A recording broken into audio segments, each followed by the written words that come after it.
We had just talked about your first poem, but then when exactly the poetry bug got into you?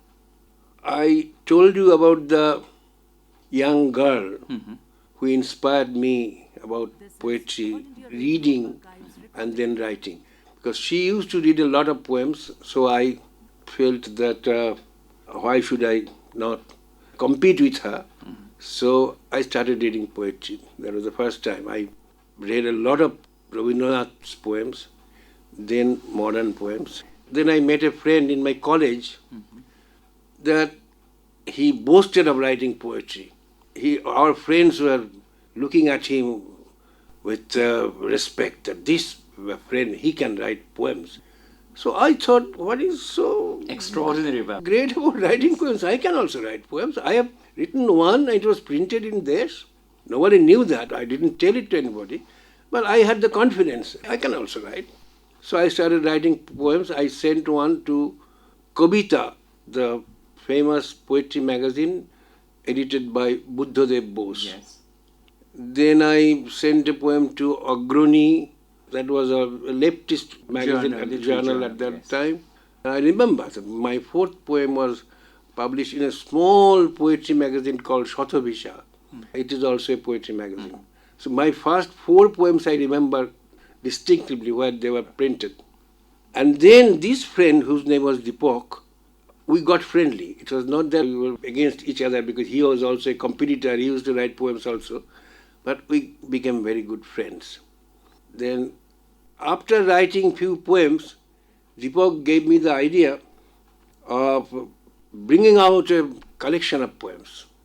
And it will be in the line of, Coleridge and Lyrical Wordsworth. ballads. Coleridge Yes. and Wordsworth, they published lyrical Yes. ballads. So we should have a book of poems of both our poems will be there. Right. It was his idea. And he was brave enough to confront any great personality and speak out his mind. I was a shy person at that time. I used to stand behind him always. So with this idea of bringing out a book of poems, he first went to Satyajit Ray because he will design the cover. Because he was the best cover designer at that time. It was in 1953. Satyajit Ray used to work in a company called DJ Kimar, and he was a commercial designer there. And best is the right thing for us. That's why he, along with me, went to the best cover designer of that time. Satyajit Ray couldn't see us, could drive us away, but he was a very polite person. He opened the door and talked to us and didn't laugh at us, but said, of course, I would design the cover for your book. But first of all, I must read those poems. And secondly, you need a publisher who will publish that book. If I design the cover, who will publish it? First you decide that. Okay. Deepak said, well, our book will be published by Signet Press. This is not the publisher's choice, it is our choice. And Signet Press was the most prestigious publisher at that time, most famous, all over India. So one fine morning we went to the office of the Signet Press. It was in the Elgin Road, I remember. And there, the managing editor of this Signet Press was Dilip Kumar Gupta.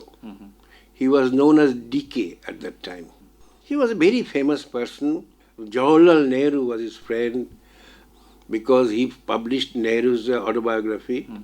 And his mother-in-law went to school with Vijay Lakshmi Pandit. So they were very friendly, close relationship with Nehru family. And Dilip Gupta was an erudite person. Anyway, also very important person at that time. He could have driven us away. Who is these two young fellows from North Calcutta with shabby dress? But he didn't. He was also that kind of Bengali who had this gentleness in their behavior. Yes. He received us, offered us tea and snacks and everything, and wanted to know what was our purpose of visit. When Deepak narrated it with full gusto, he could have laughed that first time we are going to publish book of poems, we went to the best publisher who are very busy, and all the famous poets and writers were very eager to publish their books from there. And who are we? When nobody.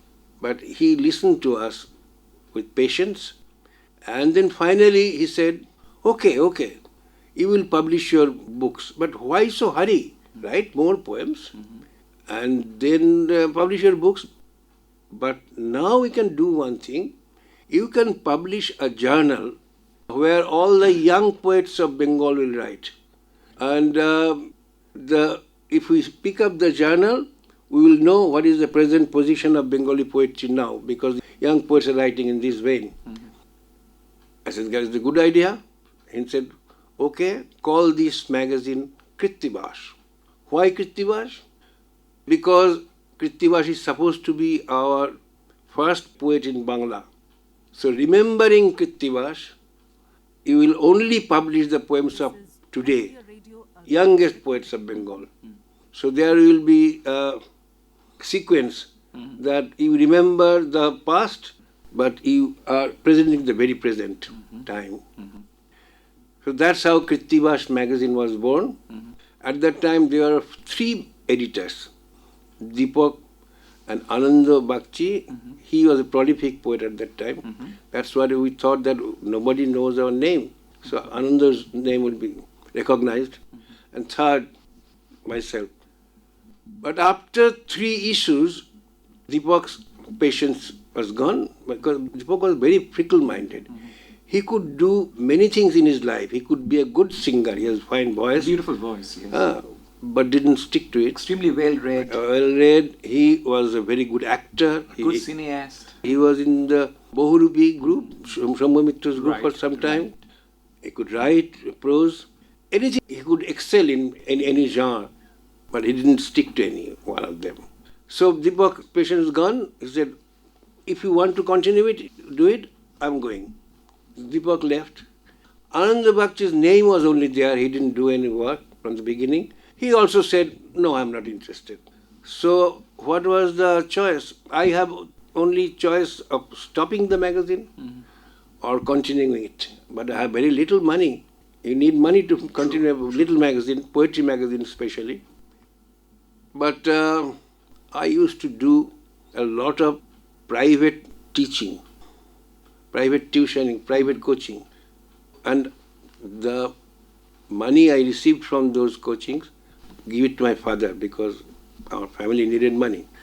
But I taught in 4 families, and I suppressed the income of 1 family.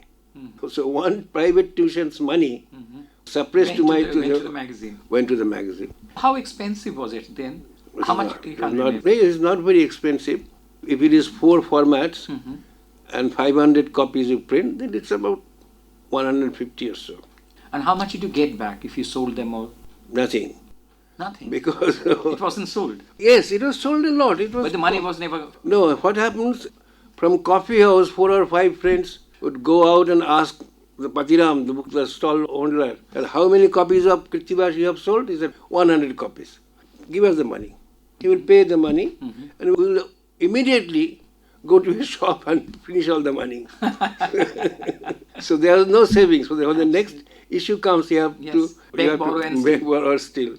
It happens very many times that some press would, I have loaned to some press, but I couldn't pay. So I avoided that street. And how long did it go this way? For many, many issues, but I'll tell you one story, then you will realize. When I became the sole editor of Krittibash, I was only 19 years old, but very struggling. I had energy to do a lot of work, also writing and teaching and editing this magazine. And this magazine became very famous because poet like Shankha Ghosh, in the very first issue, he gave a long poem called Dinguli Radguli, Days and Nights, which became a number 1 popular poem at that time. And all the other young, talented poets, they contributed their poems. And we used to ask essays from recognized writers. So people like Amlan Datta, Shamar Sen, and many others. Kamal Majumdar? Kamal Majumdar came later. Later. Jyotirindra Maitro, they all contributed. So it was a magazine of class magazine. So how the magazine got healthy regarding money matters, I tell you, I had to pay 700 rupees to a press for 2 or 3 issues, but which I am unable to pay. There is no question of paying. Then I was avoiding that street, that place, everything. But one day near the New Market, the owner of the press got hold of me. He said, I didn't see you for the last 4 months. So I was very much embarrassed. In the street, he is holding me and asking me for money like a money lender, like a Kabuliwala. Then he said, no, you don't have to pay a single paisa. Only what you have to do, we have a film magazine called Jalsa. You write a novel for Jalsa Puja number. We won't pay you anything, and you don't have to pay for the press. So that 700 rupees will be erased. I will have to just write a novel, nothing else. Before that, I have written only one novel called Anthaprakash in Desh. So that's why he said that last year you wrote a novel in Desh, this year you write a novel in this film magazine. So with reluctance. Was it Jubok? No. With reluctance and without giving any special interest, I wrote a novel just to pay them the press. So it was printed in that film magazine. But it so happens that Satyajit Ray read that magazine and read that novel and decided to make it a film. It's called Aranye Diniratri. Days and Nights in the Forest. In the forest. And his producer paid me 4,000 rupees. It was quite a lot of money in the 60s, 4,000 rupees. So 2,000 rupees I spent for Krittivash, upliftment of Krittivash. That makes sure that this magazine gets published regularly. And 2,000 rupees I spent for my marriage. Because you got married the same year. I got married next year. Yes. So with this 2,000 rupees, my girlfriend was pressing me, or I was very eager to get married. So with 2,000 rupees, I got married, yes. So, I mean, all this while from 57 to 67, 68, yes. You had been sort of subsidizing it from your tuition and borrowing and... And also, meanwhile, in the 63, by a fluke or something, I got a scholarship from a US university. So I went to Iowa University. There I used to get a scholarship. I needed very little money for myself there. So I used to send some money to my mother and some money to my friends who were running the magazine. So I managed to publish it. Right. And this magazine started in 1953. 10 years it ran like this. And in 64, I came back. I got married in 67. And when did you get a proper job? A salary job? Actually, I was here. I was back in 64. Without any job and without any savings, anything. But I had to survive. That's when I started writing prose. Right. Before that, I was known only as a poet and editor of a poetry magazine. But here I am without any work, without any source of income. So how can I survive? So I must write prose. I started writing prose in 3 pseudonyms. Yes. Neil Lohit, Sanatan Pathak, Neil Upadhyay, and Sunil Gangopadhyay, of course, there. Yes. So I was writing in 2 hands, as they say. I was writing like mad, writing like a blind fellow. Of all subjects I used to write. For 64 to 70, 6 years. Even when I got married, I had no job, only these uncertain earnings of writing in the newspapers. How did you survive then?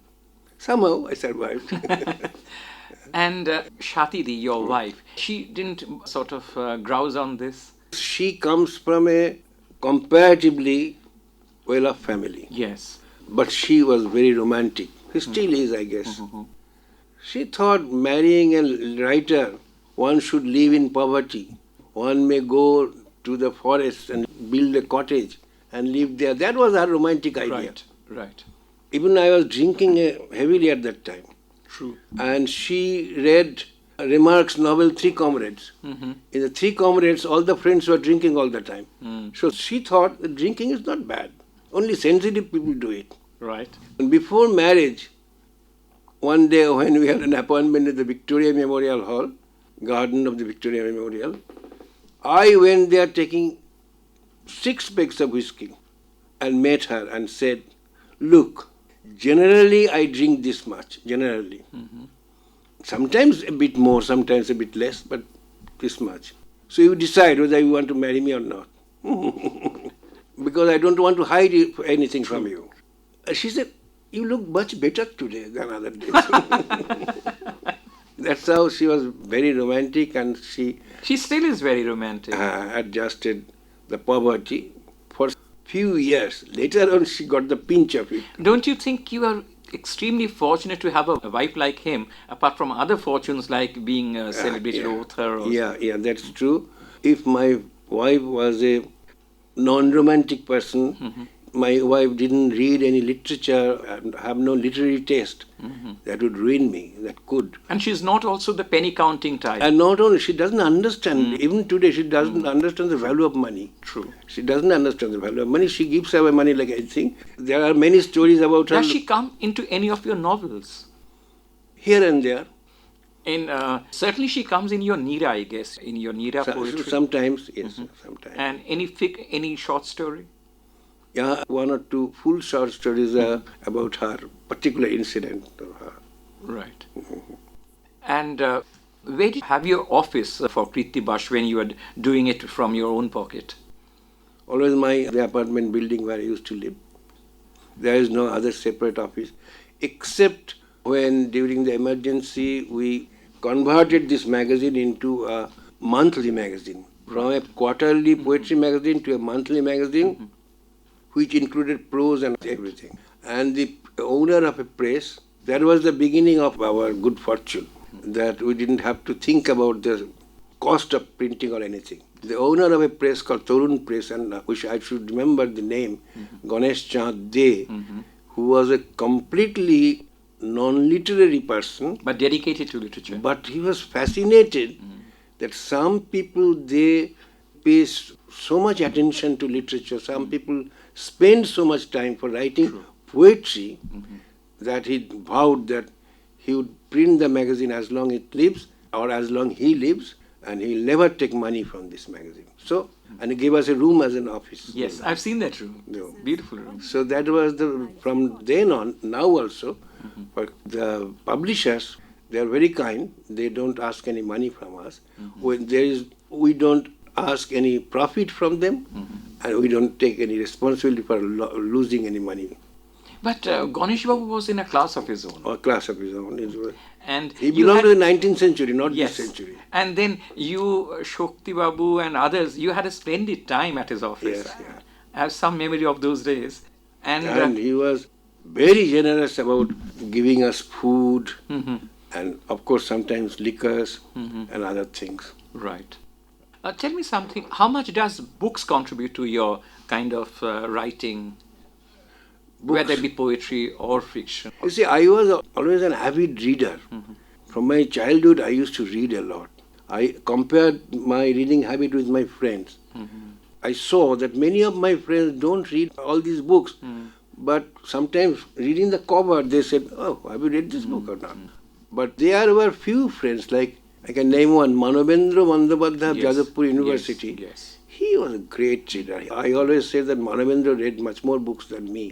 And I also, being a member of a library, Yes. I took 2-3 books every day.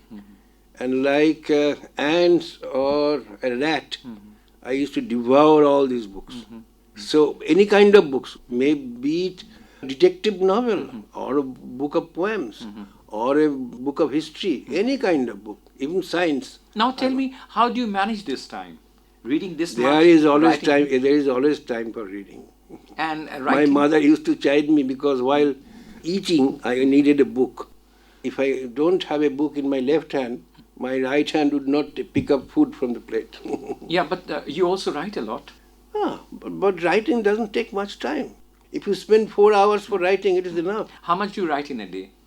I generally keep aside 4 hours in the morning for writing, but I still use the 4 hours because in this country people come without an appointment. You receive phone calls all the time. So if I write 2.5 hours every day, that is enough. That makes how many pages for you on an average? It depends. When you start one fiction or prose, in the beginning it is very slow. You may write 2-3 pages per day. But when you develop the story or come to the end of the plot, you may write 10 pages a day, 12 pages a day. What is the maximum you have written? I have written maximum 30 pages in one day. That was not in the morning only, because I was leaving to Germany. Right. So I wrote in the morning, then in the afternoon, then I went to Delhi, and while waiting in the airport, I wrote. I finished the story in there, so total 30 pages, and then I gave it to a reporter in Delhi to send it to Calcutta office, Right. and I went to Germany. Do you revise after you write a copy? Unfortunately, not always, but I revise when it gets published as a book. And how about dividing your time between friends, drinking, reading, and writing, and the home area? How do you do it? I mean, You know, just a few minutes ago, we were talking about Haridas Siddhanta Bagish. Siddhanta, yes. Haridas Siddhanta Bagish had a theory, said that your memory or your talent works when there is a sun in the sky. Yes. When the sun declines, Yes. your creative power also declines. So he always maintained that work during the day, The solar energy helps you. and after the evening, don't work at all. So I am also doing like that. I write in the morning, I write at noon, I read at noon. So I spend the whole day either reading or writing. In the evening, I don't write, I don't read. I go out, I may travel somewhere, or I go out with my friends. We exchange ideas.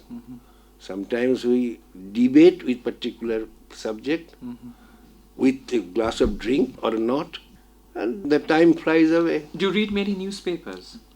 Though I know it is a wastage of time Yes. reading newspapers, Yes. but still it has become a habit. Part of your life. Yeah, part of my life, because I write editorial for Desh magazine. Yes. So you have to be aware what is happening in the country. Yes. So I read 2-3 newspapers every day. And you read a lot of magazines also, Yeah, journals. yeah. Though I still admit that most of the readings are wastage of time. Waste of time. How did you come together? Poets like you, Shokti Chattopadhyay, Sharat Mukhopadhyay. I could also mention Tanmoy Dotto, a marvelous poet who gave it all up all of a sudden. And then the prose writers Sandipon Chatterjee, Moti Nandi, and of course the poet, writer and enlightened bohemian Deepak Majumdar you talked about now, who actually took you to Satyajit. How did you get together? I mean, how did you meet all talented people from all sorts of... You see, there was no plan. It just happened. We had a small table in Calcutta Coffee House. And when we published Krittivas, only Deepak and I and few other friends were there. Shakti used to sit another table, which is the table of story writers. Shakti used to write prose only at that Yes. time. And Sandipon used to sit in another table who were slightly leftist. Yes. And there was another table who were strong leftist, CPI, CPM type. True.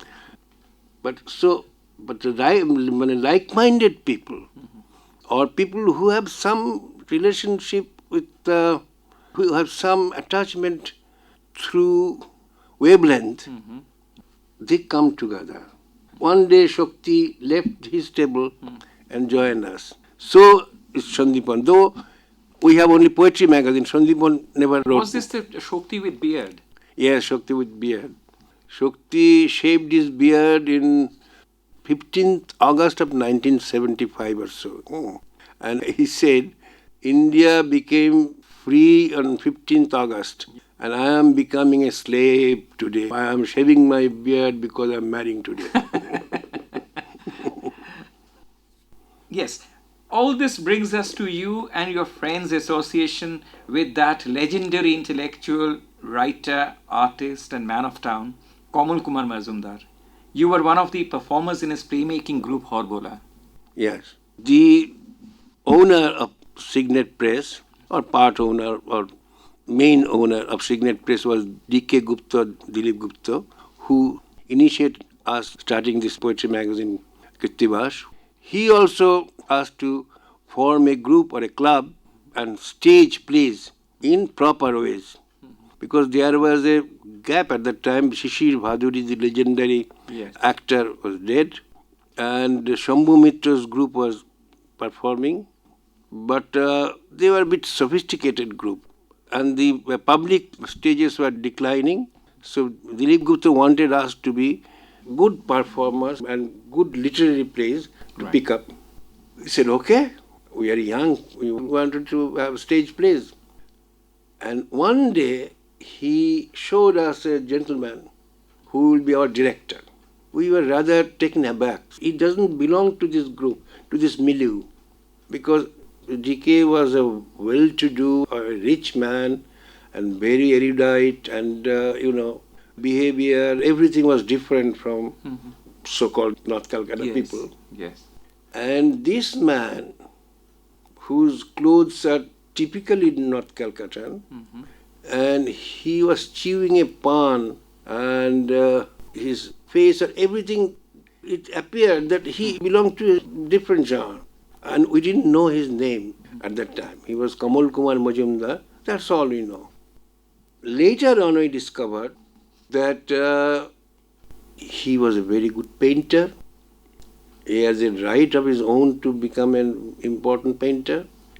He was an important writer, Kamal Kumar Majumdar. Some people who are in the know, they recognize him as a complete different kind of writer. Trendsetter in his own style. Yes. And he never went to any school or college. No degree. He had no formal degree.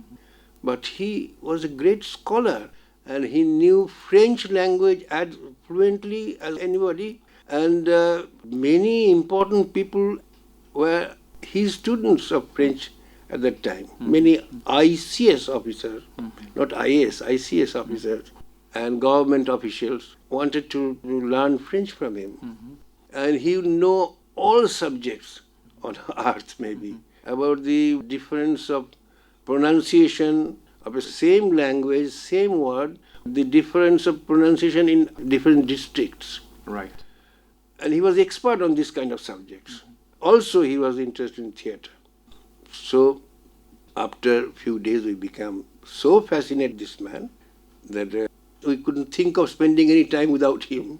You think of him as a mentor, no? Mentor, of course. Yes. And this theatre group helped us a lot. Because, Kamal Kumar Majumdar, one character, who could teach us many things. We used to compare him with Socrates. Socrates and Aristotle, they are peripatetic philosophers. They will always roam about here and there and preach. True.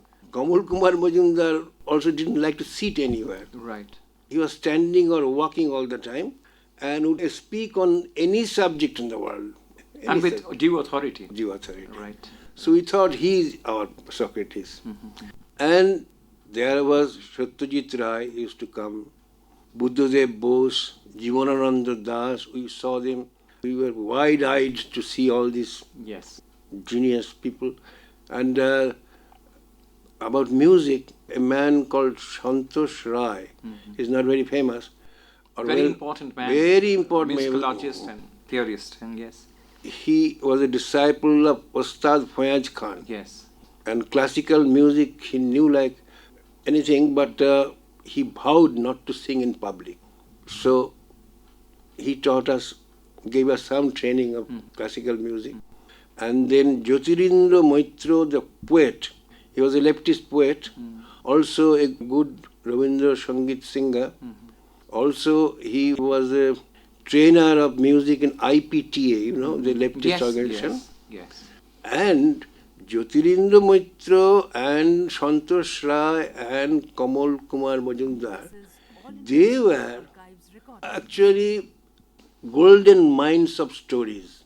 So many stories they knew about our life, our cultural background. And Dilip Kumar Gupta, DK, Yes.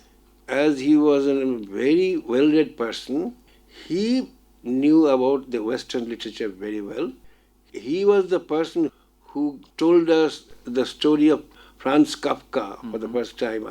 We heard his name from him and read a story.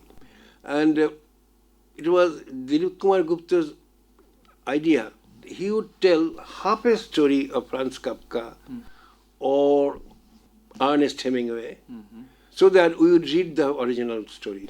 He would not finish the story. Yes, as a teaser. As a teaser. Right. So that's why that particular 2-3 years, Which years were these? 53, 54, 55, 56. Right, right. We know these theatre clubs do not last long. Very impressionistic days for you. Very much. So we learned a bit of music, history of music, and also we tried to sing some music. And about art, about the variety of life in districts, about the prostitutes, about the songs of the prostitutes, anything we learned about it.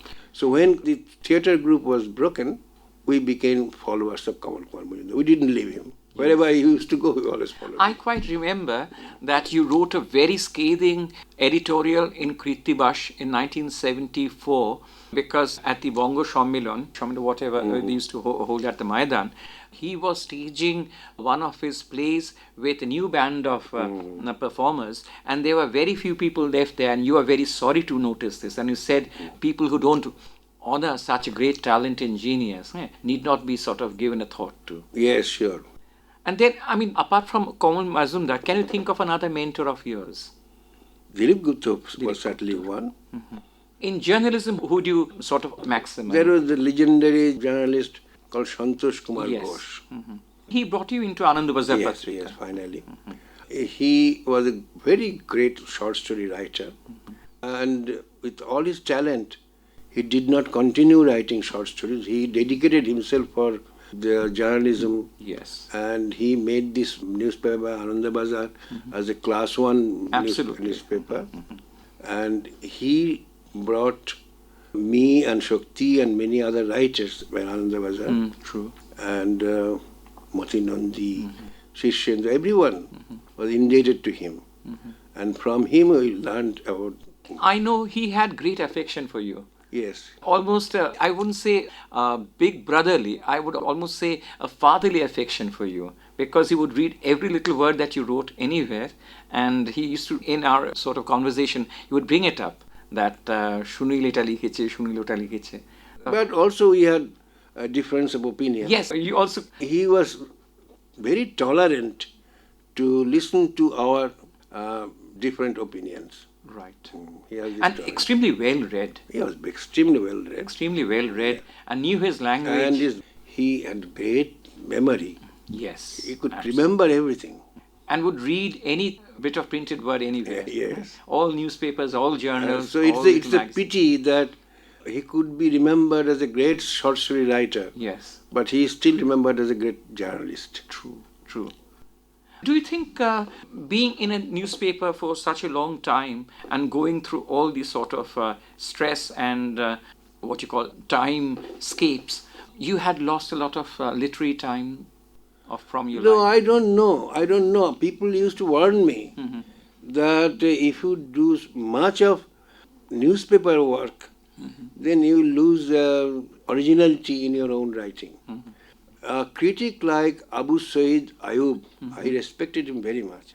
He once said that Shunil is losing his chance of greatness by writing so much. But I said, I cannot afford to write less because this is my jivika, this is how I earn my living.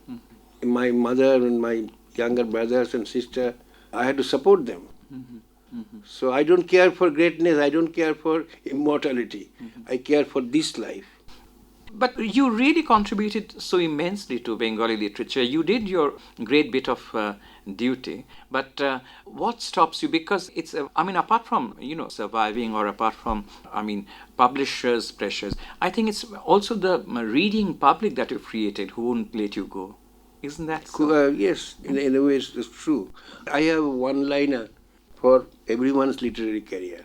That is, Je ja pare setai lekhe. Whatever you Can write, you could are write, able to write, yes. you have to write. Right. That means whatever I'm writing, that is my limit. Right. I cannot write better than this. I have no talent for writing better than this. Right. And I cannot write. Even if you're given a limitless time, you won't be able to fare that. Yes, That there is is what. that. But one thing I'd like to remind you, you had suggested that you would love to translate Mahabharata into modern Bengali. That you couldn't do because you were never given a leave or any sort of relief from your regular writing. Do you resent that? Yes, that was my dream, that I will stop writing everything else and only concentrate on translating or rewriting Mahabharata. Because of the new generation, they may not read the older versions of Mahabharata, they may not be interested to read that language. Right. So if I write in a living language of today, they may be interested. And how different would it be from Rajshekhar Bosu's Sharanubad Mahabharata? Rajshekhar Bosu's book Unique is book. excellent. But that is for us, that is for not younger. Right. And that is also very concise. Yes, yes. I would like people to read the whole of Mahabharata. And if you wrote it, It is beautiful. how long will it take? Supposing you given to write it, how long would it take? 5 years at least. 5 years. We may consider some of your short stories like Mahaprithivi. In English, it would be The Wide World, or Polatok o Onushorankari, The Chasers and the Chased, Dharma Dharma, Right and Wrong, Nodi Tire, By the Side of the River, Shahjahan o tar নিজস্ব বাহিনী, Shahjahan and his personal army, and Shako, The Culvert. These stories, I just picked it up because, these are also your favorite and people like it so much. They are some of the best stories in Bangla. But I would like to know from you, who is your model, your role model in short story writing? I used to admire Manik Bandyopadhyay's short stories very, very much. Right. But I don't know who is my role model. I don't know. No, because why I ask you, these stories somehow emerge from your life between 30 and 40. Yes. Because, Most of these. yes, But I have written other short stories also now. yes. I always write short stories, at least 3-4 short stories every year. No, but why I like is Polatoko Onushorankari. This has this beautiful, almost Kafkaesque sort of turn to it, that the chasers become the chased after they have done away with it. I mean, this is a continuing process. It's also your reflection on life in Calcutta in the early 70s, isn't so? Yeah. That you don't, you only belong in a situation where you know that you are committed to be killed. And no matter what color of politics you bear, and what color of, what attitude you have towards surroundings. And there is another one called Mahaprithivi, which is a very poignant story. And did it emerge from some memory or something? This little girl being sort of... You see, the characters are invented, but the locale I have seen. Yes. When this VIP road was getting constructed, Yes. I used to live nearby in Nagir Bazaar. Yes. There. So this VIP road was being constructed and prolonged and all this, and some poor people were evicted from these places. And suddenly one day I saw this big hoarding. There was nothing in that area, nothing, just trees. Qantas. Fly Qantas to the world. So just under the hoarding, there was a cottage, and just that very poor family's cottage. So under this cottage there, above it, a beautiful world, a blue sky, Yes. and a huge aeroplane was flying, and at the far end of the hoarding, you can see buildings, lighted buildings, seem like heaven. Yes. That is, the plane is flying to the heaven. Yes. Underneath, these people have no food, Yes. have no Yes. clothes, Yes. have no warm clothes for the night. Yes. So this contrast, above it's the Mahaprithvi. Yes. Underneath what? That is the question. And this particular story, Shako, the culvert, is it totally imaginary? You see, I prefer slightly abstract Yes. material. Yes. So Yes. Shako is, the beginning is materialistic or realistic. No, but Some a people are man forcing, crossing. some people are forcing a man to Yes. cross the river. Yes. Why they are forcing, I have not A explained. 6-inch. And very dangerous to cross that thing. I imagine the river Tista. Yes. You see? You're talking about the Tista. Tista. Yes.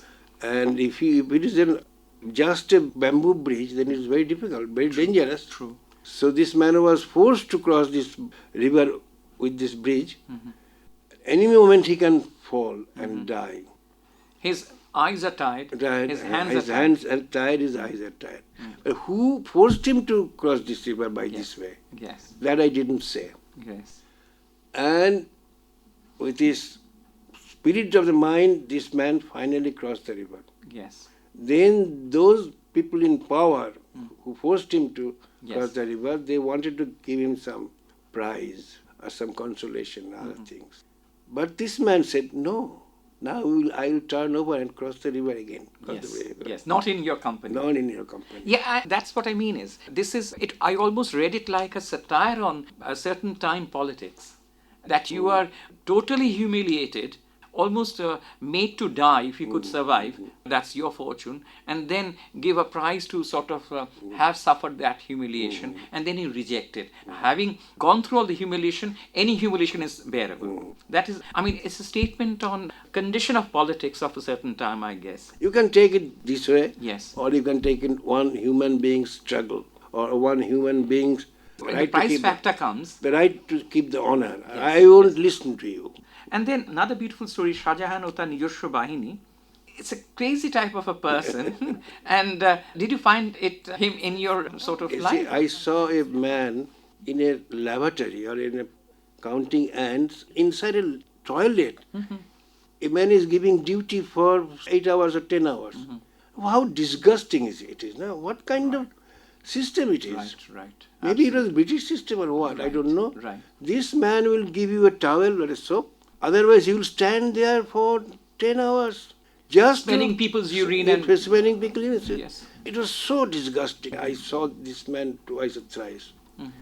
Then I saw this man was, a row of ants were coming from the wall, opposite wall, and he was playing with the ants. I said, no, not this. Don't fight. With that.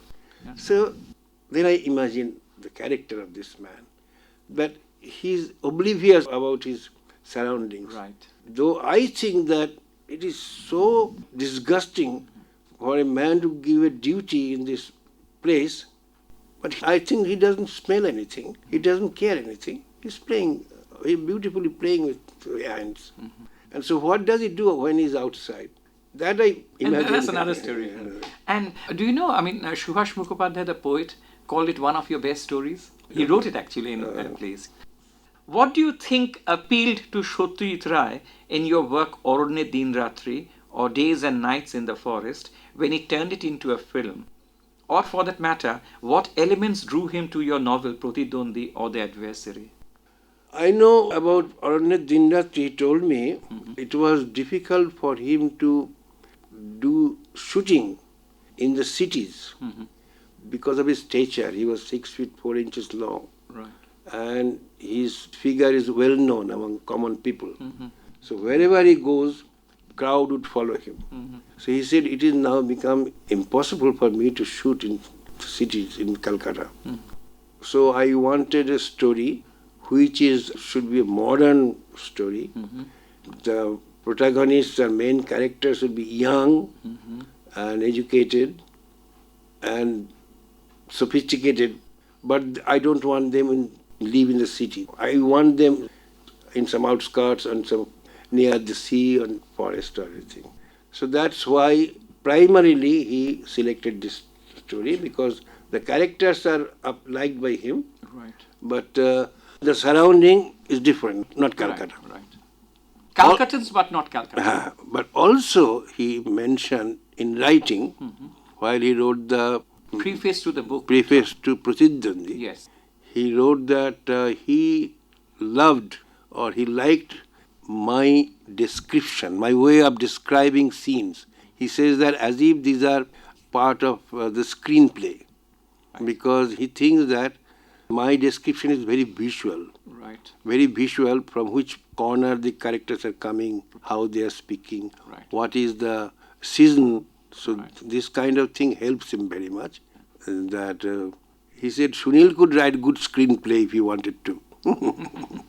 And what do you think made you such a hit novelist in such a short time? I don't know whether I'm a hit novelist. Okay, I'll give you some clues. You can catch one. An exceptionally suave and modern language, a very contemporary sensibility, a very urban attitude, storytelling, a great variety in stories, a fine and alert response to the demands of the time, or just the magic of all this mixed up in one portion. That is, you have to say. You have to select or you have to say. I don't know. I have just written like a blind person. And people No, may... but you get feedbacks from all over.